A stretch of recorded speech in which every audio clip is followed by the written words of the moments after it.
Hello friends, welcome in my YouTube channel KM Class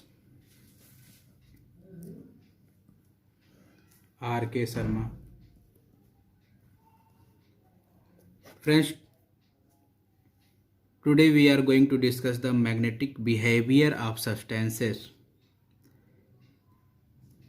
This is the last topic of solid state chemistry of class 12th.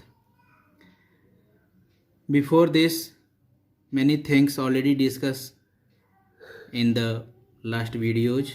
You can see or you can watch in my YouTube channel, that is the KM Class RK Sharma. It is the channel name of myself created. So friends, without losing time, we are going to start magnetic behavior of the substances. Friends, magnetic behavior is broadly divided in two categories. These are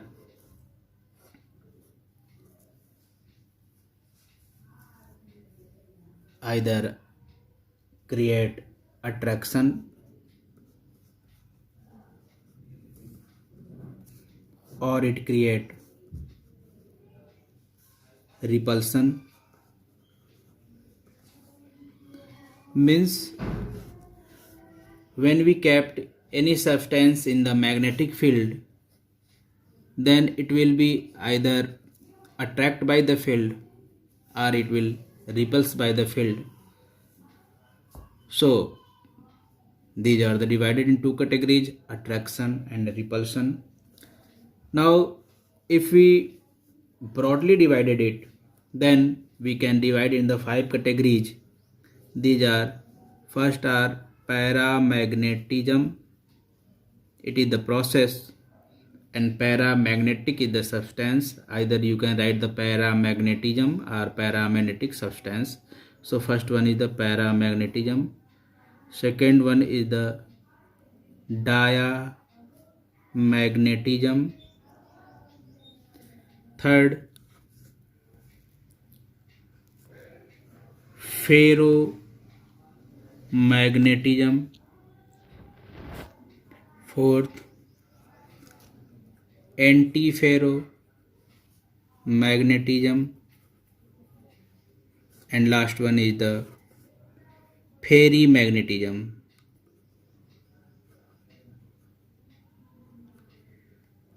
friends, अभी कुछ start करें इसके बारे में बताना, इससे पहले हम थोड़ा सा मैग्नेटिक बिहेवियर के बारे में बात कर लेते हैं.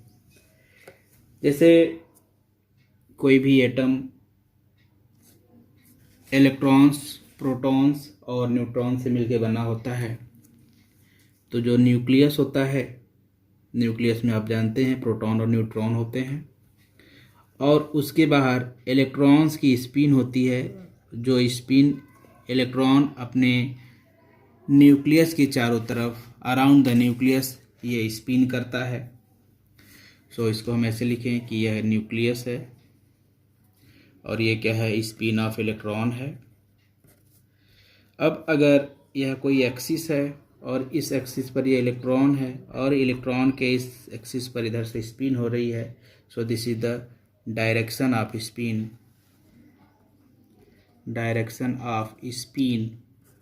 अगर डायरेक्शंस मैग्नेटिक मोमेंट, जो एक्सिस के ऊपर जो न्यूक्लियस का मैग्नेटिक मोमेंट क्रिएट हो रहा है, अगर वो direction off spin off electron भी सिमिलर डायरेक्शन में हो जाए तो ये अट्रैक्शन क्रिएट करता है. इस तरह से मैग्नेटिक बिहेवियर को हम लोग कैलकुलेट करते हैं. मैग्नेटिक बिहेवियर को मेजर करने के लिए हम लोग यूज करते हैं बोहर मैग्नेटॉन, और बोहर मैग्नेटॉन को हम लोग रिप्रेजेंट करते हैं म्यू बी. और यह जो है मैग्नीट्यूड ऑफ मैग्नेटिक मोमेंट जो होता है वेरी स्मॉल होता है, और इसकी वैल्यू जो होती है एटलीस्ट कह सकते हैं मिनिमम 9.27 इंटू 10⁻⁻24 AM² होता है. सो फ्रेंड्स, आप समझ चुके होंगे एक्चुअली स्पिन यह क्रिएट होता है इलेक्ट्रॉन की स्पिन की वजह से। जो क्रिएशन होता है वो मैग्नेटिक फील्ड को क्रिएट करता है। और इलेक्ट्रॉन जो होते हैं उनकी एकदम बिहेवियर जो होता है इलेक्ट्रॉन्स का, वो बिहेव करते हैं। कैसा बिहेव करते हैं? Each electron behave as a teeny magnet। एक छोटा सा टीनी मैग्नेट की तरह बिहेव करता है, हर इलेक्ट्रॉन बिहेव करता है। Because electron move around the nucleus and create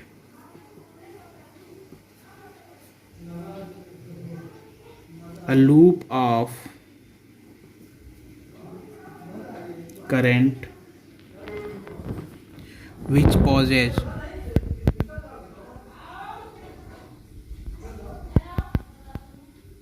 a magnetic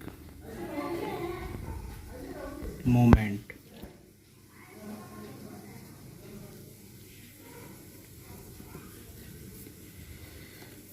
so friends, यहाँ पर ये क्लियर है कि जो इलेक्ट्रॉन होते हैं, एवरी इलेक्ट्रॉन्स जो होते हैं एक टीनी मैग्नेट की तरह बिहेव करते हैं और ये सभी की स्पिन मिल करके एक लूप बनाता है, लूप ऑफ करंट बनाता है, जिससे मैग्नेटिक फील्ड जनरेट होता है। जैसे अगर हम इसको बनाएं तो ये पैरेलल लूप बोलते हैं इसको। अगर एक ही डायरेक्शन में सभी इलेक्ट्रॉन की स्पिन हो, this is called the parallel loop. और पैरेलल लूप जब हो जाते हैं तो वही मैग्नेटिक मोमेंट को क्रिएट करते हैं। सो स्टार्ट करते हैं पहला पैरामैग्नेटिक से। तो पैरामैग्नेटिज्म जो होता है, paramagnetism, this is created due to the presence of unpaired electrons.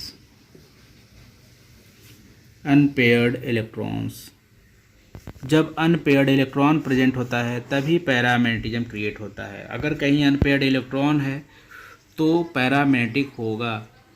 Sometime यह फेरो, एंटी फेरो या फेरीमैग्नेटिज्म को भी डिफाइन पैरामैग्नेटिज्म से ही किया जाता है। पर अभी के हिसाब से आप इतना ध्यान रखें कि अगर कोई इलेक्ट्रॉन अनपेयर्ड कंडीशन में पड़ा हुआ है तो वह पैरामैग्नेटिज्म क्रिएट करेगा।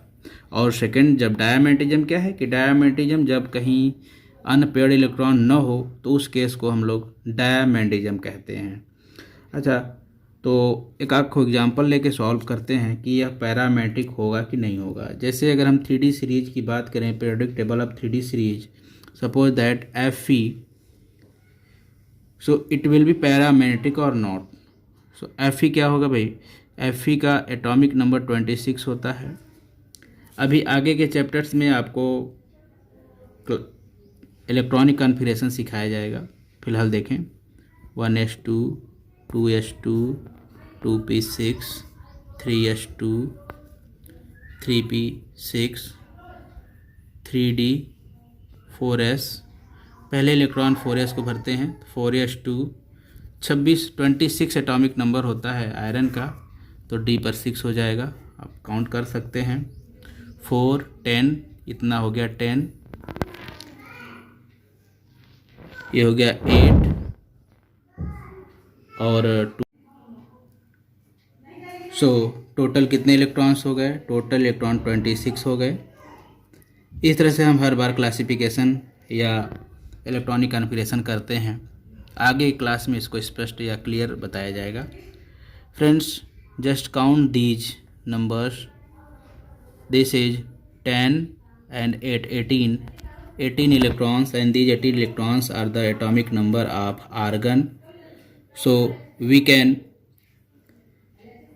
write the core electronic configuration of iron as like this: Fe Ar under square bracket 3d6 4s2.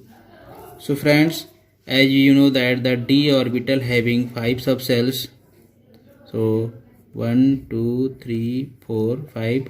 So 1 2 3 4 5 6, and this is the 4s2.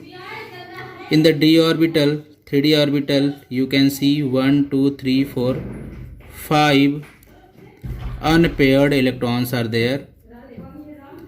Unpaired electrons are there. Due to this, it is the paramagnetic. It is the paramagnetic. It means Fe is the paramagnetic substance. Next example, Fe3 plus. So configuration, you know, Ar, configuration of Fe. Previously we write the configuration of Fe. Ar 3d6 4s2. Now we need to the Fe3 plus. It means this Fe losses 3 electrons, so electronic configuration will be 3d5 4s0, because 2 electron from here and 1 electron from d will be lost, and it becomes 3d5 4s0. So the configuration will like this: 1 2 3 4, 1 2 3 4 5. So you can see here there are 5 unpaired electrons. It means this Fe3 plus is paramagnetic.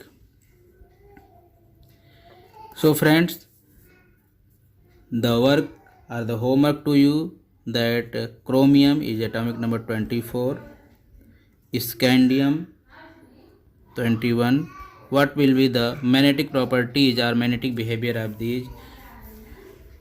Please give the answer as a comment. Next one is the diamagnetic. Diamagnetic or diamagnetism. So diamagnetism, as previously defined, it is those substances are diamagnetic which having the no electrons or no unpaired electrons, or we can define it as those substances which weakly repel by magnetic field. Friend, इस हिसाब से अगर हम define करें magnetism को, तो हम parametric को भी डिफाइन कर सकते हैं। डायमेट्रिक के केस में क्या हो रहा है कि दो substances which weekly repelled by the magnetic field, मतलब कि उस सब्सटेंस को, अगर किसी सब्सटेंस को मैग्नेटिक फील्ड में रखा जाए तो वह मैग्नेटिक फील्ड से वीकली रिपल होता है। तो पैरामेट्रिक क्या होगा? सो पैरामेग्नेटिज्म और paramagnetic substance can be defined as those substance which weakly attracted by magnetic field is called paramagnetic substance. Substance को मैग्नेटिक फील्ड में रख दिया जाए तो वह क्या करे कि मैग्नेटिक फील्ड की तरफ अट्रैक्ट हो, तो ऐसे हम पैरामैग्नेटिक कहते हैं, और मैग्नेटिक फील्ड से रिपल हो तो उसे हम डायमैग्नेटिक कहते हैं। अच्छा, इसको हम लोग डोमेन्स के थ्रू समझ सकते हैं। जैसे मान लेते हैं कि यह मैग्नेटिक फील्ड है, ठीक। So this is the magnetic field, ये डोमेन्स ऑफ मैग्नेटिक फील्ड है, और ये कोई सब्सटेंस है, इसको हमने इस मैग्नेटिक फील्ड में रख दिया। ये सब्सटेंस है हमारा मैग्नेटिक सब्सटेंस। अभी कैसा सब्सटेंस है इसको देखना है। तो अगर ये मैग्नेटिक फील्ड है, मैग्नेटिक फील्ड डोमेन, तो अगर ये डोमेन्स मैग्नेटिक फील्ड की तरफ अट्रैक्ट हो जाए या इसके थ्रू होकर निकल जाए, इसका ये रिपल्सन ना करे, तो ये पैरामैग्नेटिक है। इसका मतलब ये क्या है? पैरामैग्नेटिक सब्सटेंस है। और अगर डायमैग्नेटिक की केस की बात करें तो डायमैग्नेटिक क्या होगा कि सपोज दैट कि यह कोई सब्सटेंस है, और ये मैग्नेटिक फील्ड है। सो मैग्नेटिक फील्ड से ये रिपल होता है, मतलब ये कि उसके थ्रू होकर नहीं जाएगा। एक चीज़ ध्यान रखिएगा, कोई लाइंस, सो ये जो है इसको रिपल होकर निकल जाते हैं।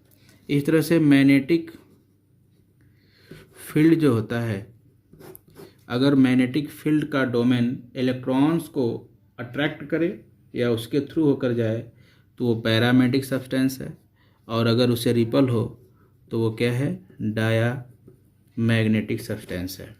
इसको आप नोटिस कर लीजिएगा। अब आगे देखते हैं कि एक आपको एग्जांपल लेते हैं कि वो डायामेट्रिक सब्सटेंस होंगे कि पैरामैग्नेटिक होंगे। जैसे एग्जांपल हम लोग ले लेते हैं, सपोज कि हमने जिंक ले लिया Zn। So atomic number of zinc is the 30 and electronic configuration will be Ar 3d10 4s2। तो अगर हम इसके d ऑर्बिटल्स और 4s ऑर्बिटल बनाएं तो 1 2 3 4 5 6 7 8 9 10, ये जो 3d ऑर्बिटल इसके 10 इलेक्ट्रॉन्स इस d ऑर्बिटल में भर गए और ये फुल फिल्ड कंडीशन है।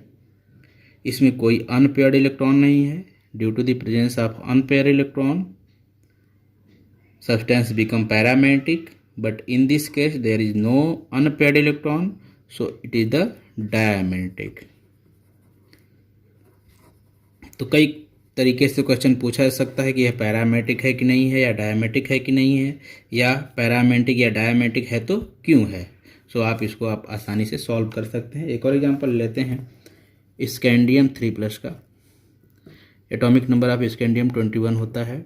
कॉन्फ़िगरेशन हो जाएगा Ar 3d1 4s2, लेकिन हमें यह स्कैंडियम कॉन्फ़िगरेशन है, हमें चाहिए स्कैंडियम 3+, तो उस केस में 3 इलेक्ट्रॉन लॉस हो जाएंगे। इस तरह से बन जाएगा 3d0 4s0। So we can see here there is no electron in the d orbital, so it becomes the diamagnetic.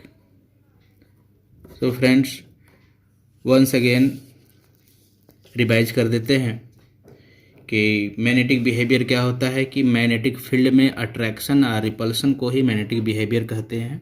और मैग्नेटिक बिहेवियर को हम लोग ब्रॉडली 5 कैटेगरीज में डिवाइड कर सकते हैं। These are the paramagnetic substances, diamagnetic substances, ferromagnetic substances, anti ferro and ferrimagnetic substances. Friends, अगर हम शुरुआती बात करते हैं तो हम बात कर सकते हैं कि इलेक्ट्रॉन जो होते हैं उनकी स्पिन की वजह से मैग्नेटिक मोमेंट क्रिएट होता है। अब पैरामैग्नेटिक सब्सटेंस वो सब्सटेंस हैं जिनमें अनपेयर्ड इलेक्ट्रॉन होते हैं, या इसको डिफाइन करना चाहें तो दो सब्सटेंस विच वीकली अट्रैक्ट, वीकली यानी बहुत थोड़े अमाउंट में, weekly attract by the magnetic field. और डायमेट्रिक सब्सटेंस क्या है कि weekly ripple by the magnetic substance. Means हम कह सकते हैं कि देयर इज अ अपोजिशन और opposite to each other, paramagnetic and diamagnetic. So in the chemistry, some questions being asked about the some atom or element and its ion, that these are the paramagnetic or diamagnetic. So be careful and study properly. Next we proceed to the ferry antiferromagnetism. So third one is the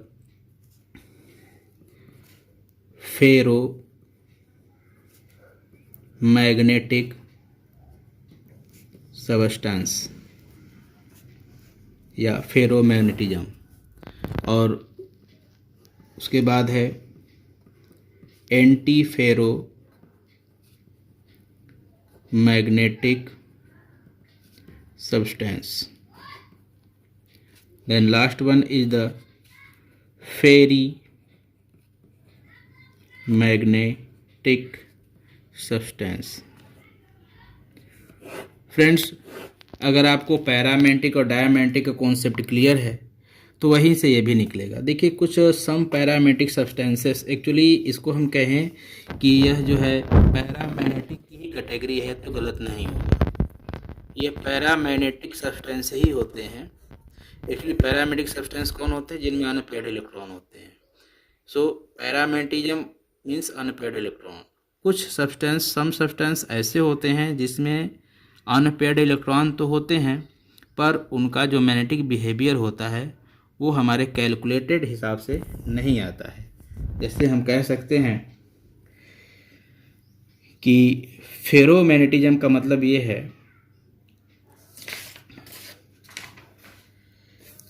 कि unpaired electron हो और सभी electrons की जो domains है या spin है वो पैरेलल हो। Means suppose that 1 2 3 4 5 6 these are the domains of the electrons and all electrons are spinning towards a same direction or it is called the parallel direction. So this condition is the ferromagnetic substance. अगर किसी condition में electrons की जो spin है parallel हो तो उसे हम फेरोमैग्नेटिक सब्सटेंस कहते हैं। एंटी फेरोमैग्नेटिक सब्सटेंस क्या है? इनकी जो स्पिन होती है वो एक दूसरे के अपोजिट या रिवर्स होती है, एंटी पैरेलल स्पिन होती है। इसकी वजह से जो मैग्नेटिक मोमेंट क्रिएट होता है वो एक दूसरे को नेगलेक्ट कर देते हैं। इस वजह से अनपेयर्ड इलेक्ट्रॉन होने के बावजूद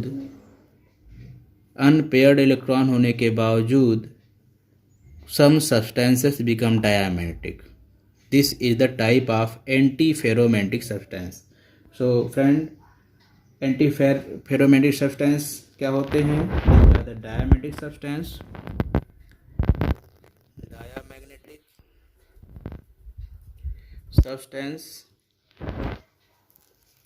whereas it having